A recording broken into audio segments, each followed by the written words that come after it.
This week's herb is a must for any gardener, the kitchen and herbal first aid kit. That's right, we're talking about chamomile.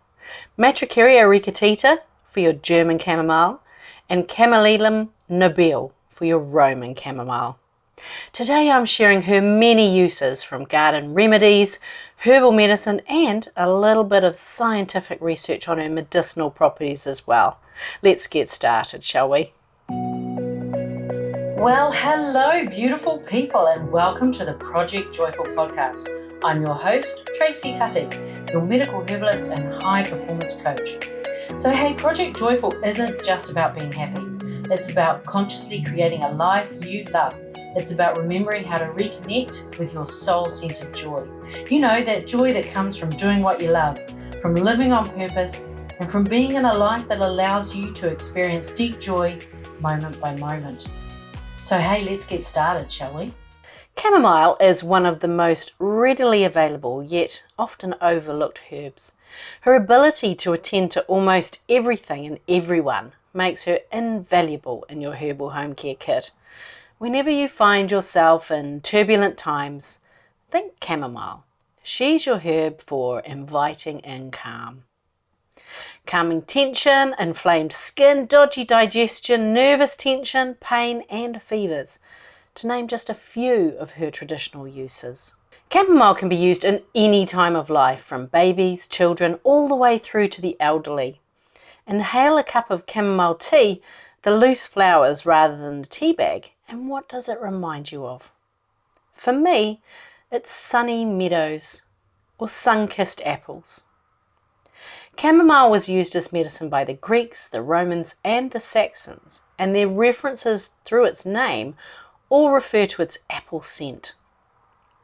Chamomile was a strewing herb, a witness to weddings in the bridal bower, births, deaths and burials.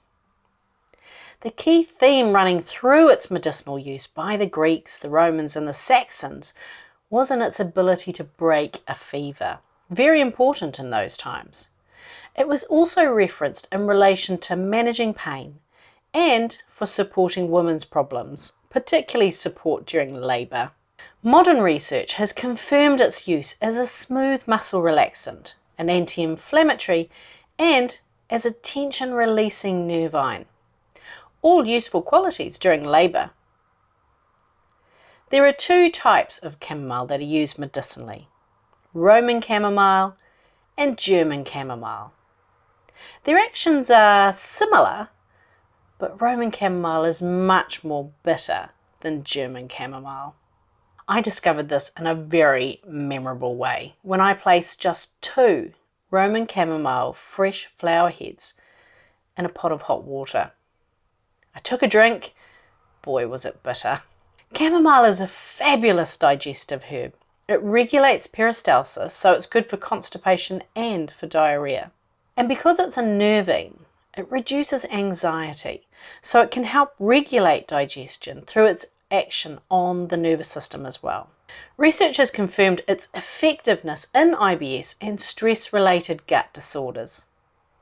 It's an anti-inflammatory and it's also a mild pain reliever as well. These actions also support our babies with colic. Breastfeeding mums can pass on the goodness of chamomile through their breast milk. Or try a bottle with diluted chamomile tea in it. It works a treat. Bathing baby in a bath infused with chamomile tea helps both parent and baby to settle.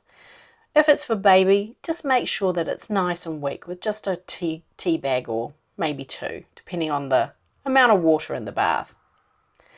Bathing in chamomile is one of my favourite applications, especially if you're treating sunburn, windburn or itchy insect bites. And it can be as easy as 4 to 6 chamomile tea bags added to the bath if you're an adult. Check out my Instagram feed at Tracy C. Tutty for a herbal bath bag recipe. Chamomile is a wonderful skin herb. It calms, it brightens, it soothes and it heals. And it does this for any space, inside your body and out. There's a ton of research supporting chamomile's ability to calm anxiety and nervous tension.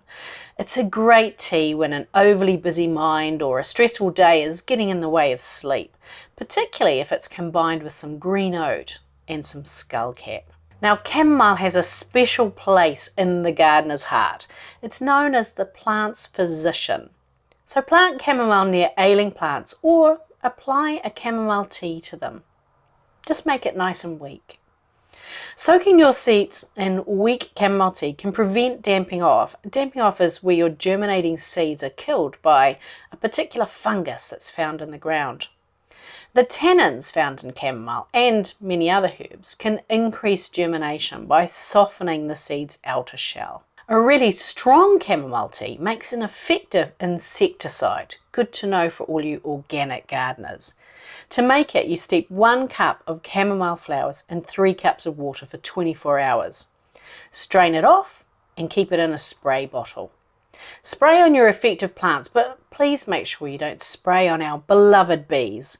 This works best before the sun is high in the sky. The best garden neighbours for chamomile are the brassicas, so your cabbage, your broccoli and your cauliflowers, and also onions, beans and cucumbers. And if you want to up the pollinating ante, plant chamomile near your Solanaceae family. And these are your tomatoes, your peppers and your aubergines. There are so many ways to incorporate chamomile into your daily. Whether it's getting a whiff as you brush by her in the garden, or you're closing a busy day by burning chamomile essential oil in the diffuser, or soaking in a chamomile bath. Find a way to defrazzle your nervous system with the aid of chamomile and bring a little more calm into your day. Sending you lots of love. Bye for now. Hey, thanks for listening to today's podcast. Can I ask you a favour? If our conversation spoke to you today, could you please take a moment to leave a 5-star review? Your review will help people discover this podcast, and together we can create a world where there's even more love and more laughter. And if you want to hear more from the Project Joyful podcast, just click the subscribe button. Bye for now.